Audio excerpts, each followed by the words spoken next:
এই মুহূর্তের সবচেয়ে বড় খবর, মঙ্গলবার বিশালগড় স্থিত কেন্দ্রীয় সংশোধনাগার থেকে সাজাপ্রাপ্ত আসামি স্বর্ণকুমার ত্রিপুরা পালিয়ে যাওয়ার ঘটনাকে কেন্দ্র করে উত্তপ্ত পরিস্থিতির সৃষ্টি হয়েছিল বিশালগড়ে। মঙ্গলবার সন্ধ্যায় জেল সুপার তথা বিশালগড় মহকুমার শাসক রাকেশ চক্রবর্তী বিশালগড় থানায় লিখিত আকারে কয়েকজন কারারক্ষীর বিরুদ্ধে ষড়যন্ত্রের মামলা দায়ের করে সেই মামলার তদন্তে নেমে বুধবার দুপুরে বিশালগড় থানার পুলিশ কেন্দ্রীয় সংশোধনাগারের কারারক্ষী মোহাম্মদ মাফিজ মিয়া ও সেন্ট্রি তপন রূপিনীকে গ্রেপ্তার করে। জানা গেছে ধৃতদের বৃহস্পতিবার পুলিশি রিমান্ড চেয়ে বিশালগড় মহকুমা আদালতে পেশ করা হবে। রাখে না, আরেকদিন আমরা দূর থেকে কিন্তু সেম কথাটা কই।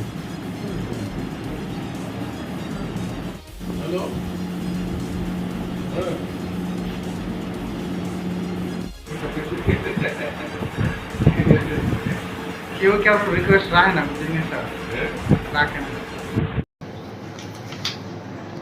আমাদের এখানে গতকালকে একটা কেস ফেয়ার রেজিস্ট্রেশন হয়েছে। আমাদের কেএসটি কেন্দ্রীয় সংশোধনাগার থেকে একজন লাইফ কনভিক্ট এসকেপ করেছে। তো ওর এই কেসের ইনভেস্টিগেশনে আমরা দুজনকে আমরা অ্যারেস্ট করেছি এবং ইনভেস্টিগেশন আমাদের চলছে এটা ট্রেস করার জন্য। স্যার কী নাম তাদের? একজনের নাম মফিজ মিয়া, মোহাম্মদ মফিজ মিয়া, আর একজনের নাম হচ্ছে তপন রুবি। কি করতো তারা?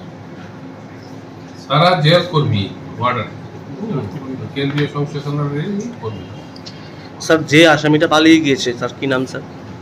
স্বর্ণকুমার ত্রিপুরা। স্যার তাকে খোঁজার জন্য কি কোনোখানে তল্লাশি চালানো হয়েছে? সমগ্র প্রসিডিউর করা হচ্ছে, তাকে তল্লাশি করার জন্য যা যা করণীয় সব কিছুই করা হচ্ছে।